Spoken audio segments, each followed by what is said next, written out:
muri aho bakunzi bakadasohoka ba Rwanda Fest, nkaba mbanje kubasuhuza aho mugiye muri mu bice bigiye bitandukanye by'igihugu cyacu cy'u Rwanda, yaba intara y'Amajyaruguru, Amajyepfo, Iburasirazuba, Iburengerazuba ndetse n'umujyi wa Kigali, tutibagiwe n'abari hanze y'igihugu, yaba mu bihugu bituranye bigenze byacu, haba mu Burundi, Uganda, Tanzania, Kenya ndetse na Congo, ndetse n'abari hanze i Burayi no mu yindi migabane igiye itandukanye y'isi.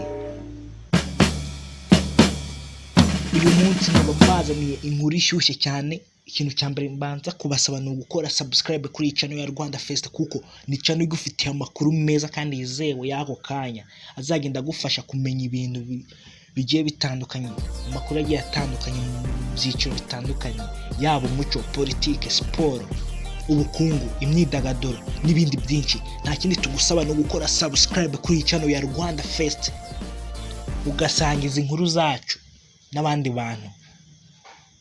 Gukora subscribe ni ukumanuka hasi y'iyi video ku magambo y'umutuku yanditseho subscribe, ugakandaho, ugakanda n'inzogera ya notification kugira ngo ujye ubona inkuru zacu uko tukimara kuzitunganya, ugakora like niba wakunze video yacu, ukanakora share kugira ngo igere ku bantu benshi. Twihuse reka tubagezeho inkuru twabateguriye. None iyo tuvuze umugabo Yanga, abenshi muhita mwumvira izina kuko ni umugabo wamamaye cyane cyane mu gusobanura filime, ari ibyo bita mu Kinyarwanda ngo agasobanuye. Uyu mugabo akaba ari umugabo wubatse izina, ariko muri iyi minsi akaba atakigaragara. Tukaba tuje kubamenyesha, kubabwira aho yaba yaragiye n'ibintu yaba arimo. Yanga wagasobanuye ngo yashakanye Imana umwete, akaba anasaba n'abandi kuyiyoboka.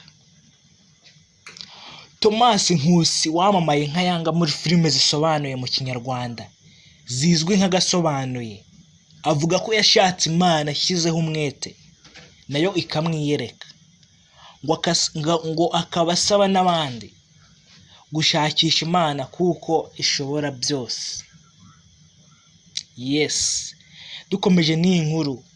Yanga uvuga ko nubwo atigisha ijambo ry'Imana, ngo ariko amaze kubona imbaraga zayo, ngo yamaze igihe ashaka ubuntu bw'Imana, nayo ntiyamutenguha, igera igihe iramwiyereka, ku buryo ubu ari umuhamya wo guhamya ko Imana ishobora byose. Yagize ati, mutangire mushakane Imana umwete nk'uko nanjye nayishatse, izabakiza.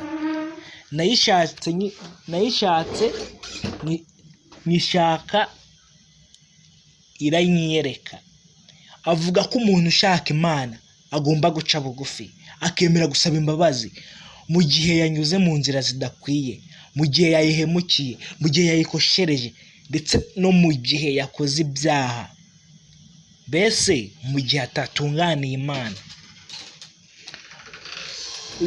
Uyu mugabo wakunzwe kubera uburyo yasobanuraga filime ashyiramo amaringushyo menshi, avuga ko ababazwa n'abari kubyiruka bakomeje kwijandika mu bibi muri iki gihe. Aha twavuga nk'ibiyobyabwenge. Asaba abantu guhagarika ingeso mbi zirimo ubusambanyi no kunywa ibiyobyabwenge biri kubata benshi mu rubyiruko. Yanga umaze igihe ahagaritse ibyo gusobanura filime, avuga ko yabivuyemo burundu nubwo yabikundaga cyane. Ati, sinkibikurikirana, simbireba, simbyumva, nta n'ikintu na kimwe nabona mbivugaho.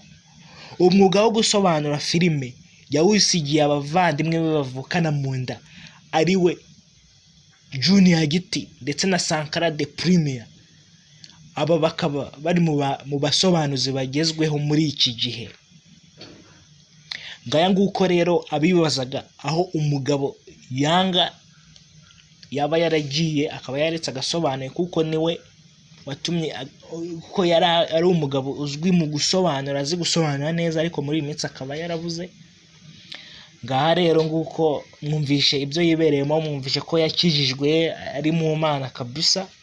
Ndizera ko mwanyuzwe, kandi n'andi makuru amwerekeyeho tukazakomeza kugenda tuyabagezaho ko ibihe bizagenda biza. Nta kindi tugusaba ni ugukora subscribe kuri channel ya Rwanda Fest kugira ngo uje ukurikirana amakuru meza yizewe y'ako kanya buri gihe uko tumaze kuyatunganya. Turabakunda cyane. Iyi nta yindi ni Rwanda Fest. Ciao ciao.